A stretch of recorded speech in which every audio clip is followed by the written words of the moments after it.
got the Air 2S, but the sun is coming up. Let's see what we can get. You need some filters in your life. Ooh. A plethora, ladies and gentlemen.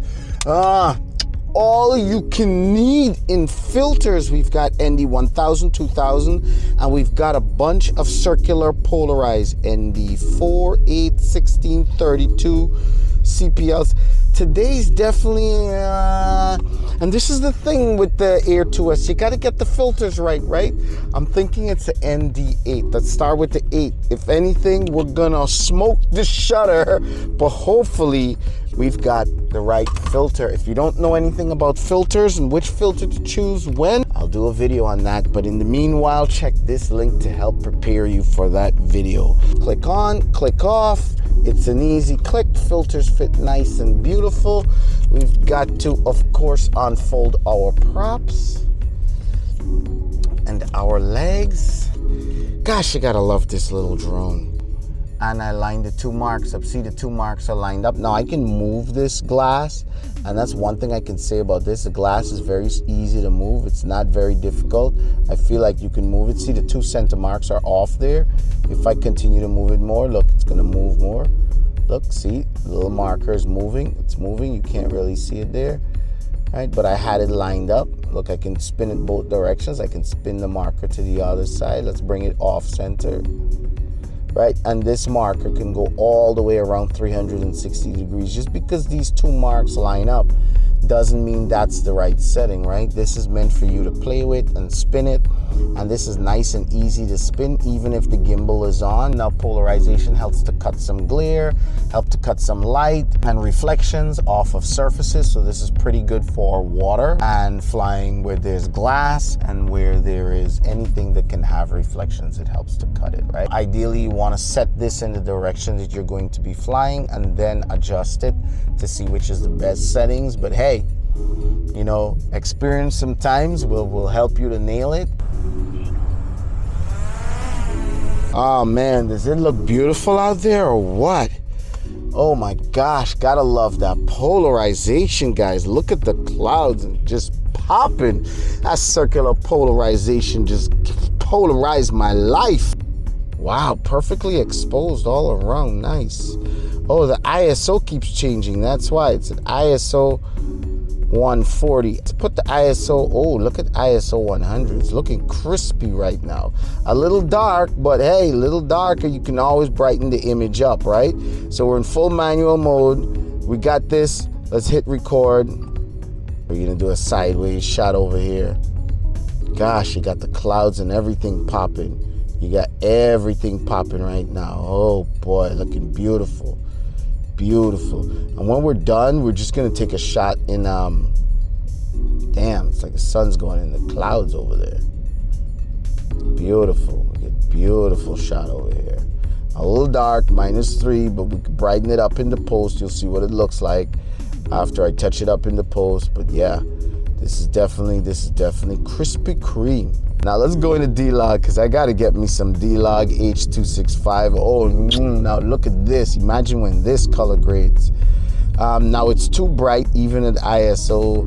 Oh boy, even at ISO 100, it's a little too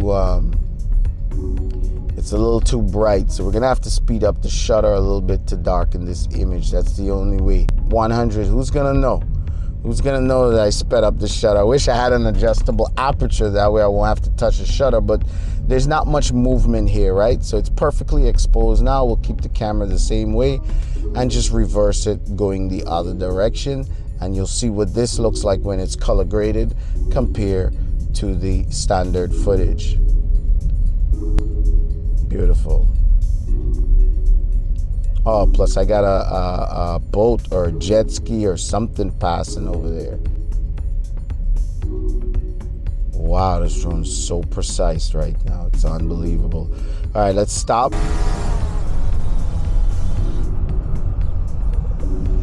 Gotta love it. Gotta ask yourself, is it really worth me taking the time to learn how to color grade D-Log or color grade at all? And let me show you what I'm talking about right here. Let's go to my PC right now. As you can see, I'm using Davinci Resolve. Color grading can be done on Premiere Pro, Final Cut, Davinci Resolve, even Filmora X, and many other programs. So I just like Davinci because number one, it's free and it's very powerful in its free stage. It's not the most friendly, but once you take the time, it can really, really prove itself worthy. Good, so this is the first shot that I took. Looks good. The exposure was not zeroed out. It was a little dark, and as you could see here, the image looks dark. If I press P, you could see the full image. Now, if you look at the water looks really, really, like you can't really see the water. You can't really see the cars, the traffic. I mean, there's some cars here, right? You can see there's some cars there, but the focus is mainly on the sunrise, which is good. You're looking to focus on the sunrise primarily, so we're in the right place. Not a big deal. However, when you look at the D-Log version, roughly about here, and I press P to enlarge it, now you can see the D-Log. You can see the cars. See, you can see the cars on the bridge moving, the trucks. You can see the sunset in the back, but the sunset is not very pronounced, and there really is no color here. When you color grade that D-Log, fast forward a little bit, I'm going to apply some color grade. Yes, I will show you a tutorial how I did the color grading, but not in this video. I want to show you what color grading does, so you compare to normal color profile, and then you can decide. Now, this is really crazy pushing the colors, right? I mean, I push the colors crazy to where the sky looks like fire, right? And it's ridiculously colored, but just to show you that I can push this 10-bit color without it falling apart. And it doesn't look realistic by any means. Like, this looks like fire in the sky, but just to show you that I can push the sky, the yellows, the grays in the sky, without damaging or destroying the color on the bridge or even the grass on the ground. And you can see the vehicles on the ground over here.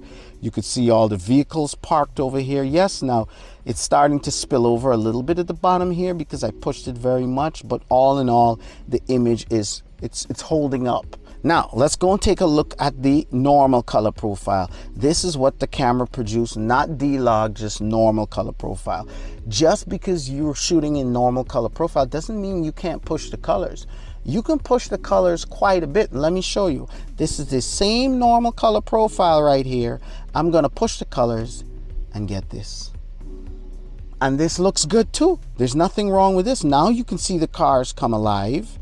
You can see the bridge. You could see the building in the background. You can see the sky looks nice and golden. It's even reflecting off of the water, right? It looks pretty good. So you don't have to be editing D-Log to get quality images. And if you're looking at this on your phone or on a small device, you probably can't tell much of a difference anyway, right? You would have to blow this up on a large 4K screen before I can really show you the difference. Look, you can still see the vehicles on the ground. You can see everything, but the green, look at the green here. The green is just not as luscious. It's darker, right? The sky is a lot darker, right? I pushed it the same way I pushed the D-Log, and I don't want to push it anymore. And the bridge is kind of very dark and faded out there. Still looks good, still looks great, right? And let me ask you something. If you're doing a couple of seconds of a shot on Instagram or on Facebook, does it really warrant you shooting in D-Log and doing the extra work? Look at the D-Log. Look at how the bridge is alive. Like, the bridge is like, it's quite clear and bright. Look at the sky. I could just push, and the green on the ground is a lot lighter. So I hope you can see it there. If we come a little closer, let's see if we can get over the water a little bit. There we go, over the water. Let's look at the D-Log over the water. You still have like this burning orange yellow over the water. Looks quite nice. The image looks good, looks really good. The cars are clear, the bridge is clear, everything is clear. I mean, this doesn't look bad at all, right? It's still a little dark here. I can try and brighten up the image some more, but then I don't want the colors to fall apart, right? So I can come over to the color tab over here and just brighten up things a little bit just to get things a little brighter. And look at it. Look at it. Now the ground is a lot brighter, right? The green is not as punchy still, doesn't matter what you do, but the bridge is a lot brighter. Now you're starting to lose that punch in the sky, right? But everything is a little brighter, right? The ground is brighter. As you can see here, the whole ground here looks green, right? Because the colors are starting to spill over here, right? Let's go back to the edit tab and go back to the edited D-Log. Now let's enlarge this. You can see the ground is not quite as green because the colors are not spilling over. But when you're playing a couple of seconds of video on Facebook and on Instagram, a very small picture, who's gonna really notice that? The second goes by 1, 2, 3, you really have to have a trained eye. So you've really got to ask yourself, what is the point of learning D-Log? Am I planning to do work for clients and stuff like that? Let me know. Why is it that you guys are really interested to learn D-Log? Because as you can see right here, you can edit the normal footage and it comes out pretty good. What used to look like this now looks like this.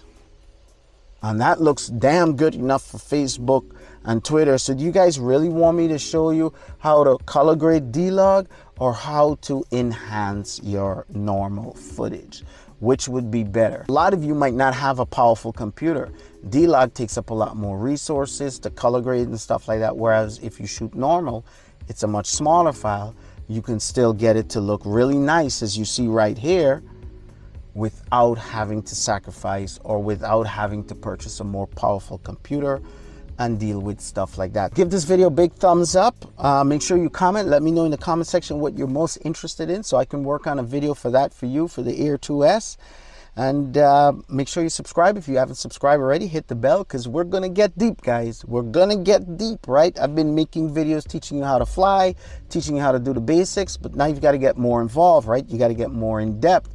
You got to up your game, right? Especially if you want to get clients. And I have to learn to do a little bit of color grading, either in a normal profile or in D-Log. So let me know what you guys want to do. With that being said, guys, I will catch you guys whenever I can.